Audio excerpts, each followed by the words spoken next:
உங்களோட பேச இந்த வாய்ப்பு கொடுத்த இந்த பிரபஞ்சத்திற்கு நன்றிங்க. நம்ம இன்னைக்கு இந்த வீடியோல நான் என்ன ஷேர் பண்ண போறேன்னா, நம்ம வாழ்க்கையில நம்மளுக்கு இருக்கிற கர்மா குறையறதுக்கு அதுக்கான அறிகுறி என்னென்னன்றத நான் ஷேர் பண்றேங்க. ஃபர்ஸ்ட்டு விஷயம் என்னன்னா, நீங்க உங்க லைஃப்ல வந்து கர்மா குறையுதுன்னா, நீங்க வந்து எந்த சிச்சுவேஷன்லயும் உங்க லைஃப்ல நடக்கிற நல்ல விஷயங்களுக்கும், தீய விஷயங்களுக்கும் பெருசா ரியாக்ட் பண்ண மாட்டீங்க. எந்த சூழ்நிலையில இருந்தாலும், அத அப்படியே ஏற்றுக்கொள்ளக்கூடிய தன்மையில, மனநிலைமையில நீங்க இருப்பீங்க. சரிங்களா? ஒரு விஷயம் நடக்குது, அது கெட்ட விஷயம் நடக்குதுனாலும், அத வந்து நீங்க பெருசா அதுக்கு ரியாக்ட் பண்ண மாட்டீங்க. அத வந்து எந்த மாரி இக்கட்டான சூழ்நிலைகள் இருந்தாலும், அத அப்படியே ஏற்றுக்கொள்ளக்கூடிய தன்மையில நீங்க இருப்பீங்க. ஓகேங்களா? உங்களோட ஆன்மா வந்து விழிப்படைஞ்சிருக்கும். எந்த ஒரு கெட்ட செயல் நடந்தாலும் சரி, சந்தோஷமான செயல் நடந்தாலும் சரி, அதுக்கு வந்து நீங்க எதிர்ப்பு தெரிவிக்காம, அத அப்படியே ஏற்றுக்கொள்ளக்கூடிய தன்மையில இருப்பீங்க. உங்க வாழ்க்கையில நடக்கிற எல்லா விஷயங்களும், எல்லாமே ஒரு காரண காரியமா தான் நடக்குது. அப்டின்ற ஒரு மைண்ட் செட்ல இருப்பீங்க. நடக்கிற எல்லாத்தையுமே நீங்க அக்செப்ட் பண்ணிக்க ஆரம்பிச்சிருப்பீங்க. ஓகேங்களா?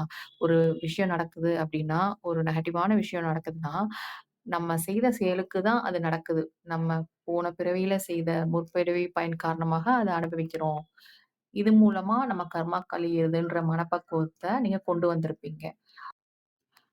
2வது அறிகுறி என்னன்னா, அன்கண்டிஷனல் லவ் ஸ்ப்ரெட் பண்ண ஆரம்பிச்சிருப்பீங்க. எல்லா உயிர்கள் கிட்டயும் அன்பா இருக்க ஆரம்பிப்பீங்க உங்க வாழ்க்கையில. உங்களுக்கே ஒருத்தவங்க கெட்டத நெனச்சாலும், அதற்கு வந்து நீங்க வந்து கோவத்த வெளிப்படுத்தாம, ஆ இறைவா இவங்களுக்கு வந்து நல்ல புத்திய குடு. இந்த மாரி ஒரு இருள்ல தீய செயல்கள்ல ஈடுபடுறாங்கன்னு சொல்லி, அவங்களுக்காக நீங்க வேண்ட்ற அளவுக்கான மனப்பக்குவம் அந்த அளவுக்கு உங்களுக்கு வந்திருக்கும். உங்களுக்கு ஒருத்தவங்க கெட்டத செஞ்சுட்டான்றதுக்காக, அத திரும்பி வந்து அவங்களுக்கு நம்ம செய்யணுன்ற ஒரு எண்ணம் இருக்காது. எல்லா உயிர்களையும் உங்க எதிரியாவே இருந்தாலும் எல்லா உயிர்களையும் சமமா பார்க்க ஆரம்பிப்பீங்க. ஒரு அன்கண்டிஷனல் லவ் அன்ப வெளிப்படுத்துவீங்க. உங்க சுத்தி இருக்கவங்க கிட்ட எல்லா ஜீவராசிகளிடத்தையும் நீங்க உங்க அன்ப வெளிப்படுத்துவீங்க. 3வது விஷயம் என்னன்னா, கொடுக்கும் தன்மை. அடுத்தவங்களுக்கு உதவும் தன்மை உங்ககிட்ட ஜாஸ்தியா இருக்கும். அடுத்தவங்க கிட்ட இருந்து என்ன கிடைக்குதுன்றத நீங்க எதிர்பார்க்க மாட்டீங்க. உங்க கிட்ட என்ன இருக்கோ, அத வச்சு அவங்களுக்கு என்ன உதவ முடியுன்ற ஒரு மனநிலை உங்ககிட்ட ஜாஸ்தியா இருக்குங்க.